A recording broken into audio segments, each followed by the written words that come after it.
Hey, what's up? I'm the Cartoon-theorist YT. Just from episode 1 of the new season, you can tell the show is ready to bring the action. Amphibia's story is building up to something incredible. Just from the new intro, we know the FBI is going to get involved and try to uncover this mystery. There seems to be a war going to happen between humans and amphibians, and more importantly, Super Saiy-Anne is back, baby. Where we last left off, last season, Marcy was quote-unquote killed. King Andrias was revealed to be a villain, but really just a puppet for the true villain, the Knight. And went Super Saiyan mode and kicked some ass, and now, and Sprig, Polly, and Hop Pop are all back on Earth. This trailer is almost like a movie trailer, with its incredible details, scenes, and final scene. I'm so excited to break it all down for you all. With that said, let's start the show.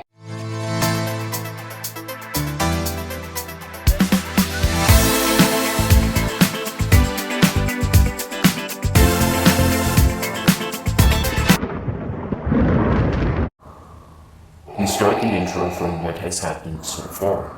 We see Anne slowly adjusting to the new world, finding Marcy, and fighting Sasha.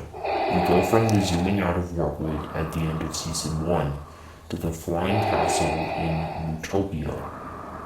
This was in the Season 2 finale. It compares where we were in Season 1 to where we are now. There's a ton of flashes from True Colors. Then we see when Marcy apologized before she is assumed to be dead. There's electricity sparks as Anne and the planters phase into the scene. We see Anne reunite with her family, which is from this season's first episode. We see the freeway, a plane, and an inflatable man. What you may have missed is that the plane and inflatable man are both blue. This is Anne's Calamity Gem color. There's also this theme with the city. As you can see, blue buildings. One of these buildings can also be seen in the Season 3 poster. This building is the tallest one we see on the poster. I think it could represent that it's the building for the people on top, aka the FBI. They are seen in the trailer. This person, who I assume to be the boss, is holding a flashlight in front of their face. It's interesting to me how everyone in this shot has something reflective and see-through on their face. It sort of reminds me of the sunglasses Men in Black agents would wear, so when they use their neutralizer, their memories won't get erased. There's also Anne and Sprig driving a Thai food truck. In this shot of them going down, it seems like they're crashing. We get a shot of what it's like from the inside. They seem to be angry, but not at each other. I think they are escaping the FBI.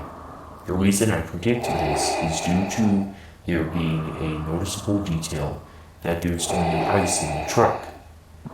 Anne and Sprig taking the Thai food truck could be why the FBI is seen using an ice cream truck instead of the Thai truck. Maybe Anne and Sprig stole it, and that's how the FBI first finds them. Hop Pop drives a golf cart right before it gets hit with a bomb. I think he's distracting the FBI from Anne and Sprig. We see the castle and King Andrias transporting this special robot to Earth. It then jumps from one side of this bridge to the other. Presumably it does this to stop Anne and her family from escaping it. In this scene, we can see it has some replacement parts for what it lost. Last time we saw it, half of the metal covering the wires in its head was gone, which is why we see some new material covering it. It also has a saw for a leg, a tire on as a new shoulder, and a grabber arm. The car has Big Troy on it. This is shortened from Boom Troy. The entire family screams. Interestingly, the planters aren't wearing disguises, so it must have tracked them from their home. Mr. Moonjoy is worried, but then speeds up the car. Perhaps he slams into and breaks the robot. That could be why this guy Sprig is fighting as the evil robot's other arm. It also could be the shot we see in the promo where there is a huge crater around them with a robot arm. Now my favorite part is Super Saiy-Anne. Speaking of how the FBI finds Anne and the Planter family, we showed Anne launching at someone. She almost looks like a robot in attack mode. As you can see, she's clearly angry. It seems anger over the endangerment of her family is what triggers Anne's calamity powers. Anne's hair is illuminated by blue light. You can tell she's not in her 55% Super Saiyan because her hair is in blue. Just like before, when she punches something, it creates an energy blast / wave. We get an outer shot showing that all of LA is able to see this. But again, this building is at the center of this supernatural event. I think the scene of Anne's parents pulling out tools is a part of this episode too. I say this because you can see it's just them in the car together. In the background, to me, it looks like it could be a part of the junkyard that we see Anne fight in. There's also this shot of Anne floating in the sky with this huge blue aura surrounding her. You can see Hop Pop and Anne's parents. We see Anne at the museum with this museum worker. This is clearly part of Fight at the Museum. The synopsis for it is Anne and the Planters try to rob a museum. I think that they're not just stealing from this place because of a dare. I think this probably has the history of the Calamity Box, as Anne will start looking for answers on how to get back to Amphibia. Last season we learned that Variana was a part of an ancient order that studies the sacred stones and temples. Perhaps just like Marcy, Anne finds a book that Variana made. All that could lead to Anne and the Planter family finding clues about a history book on the Calamity Box.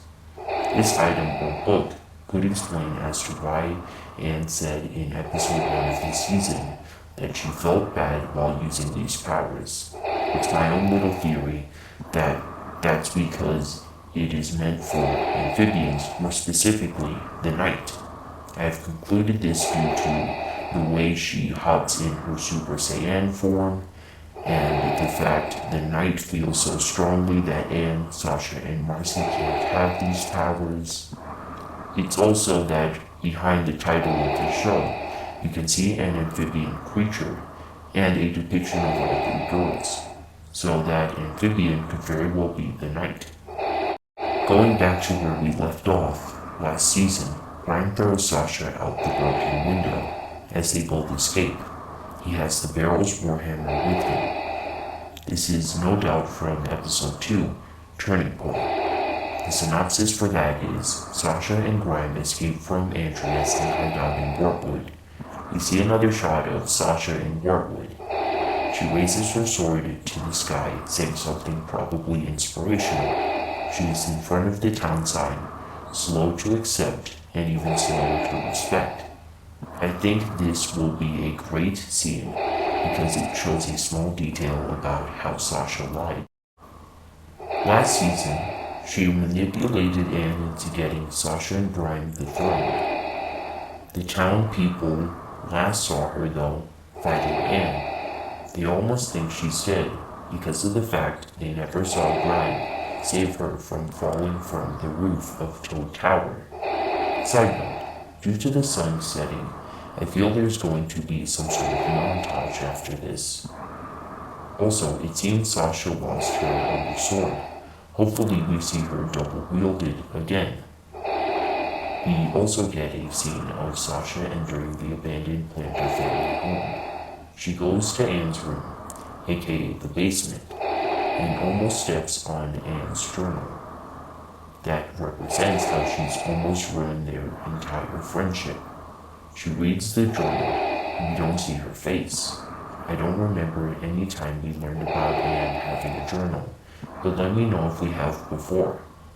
Anyways, I think she's seeing how 1. Sasha affected their friendship after their fight to the death. 2.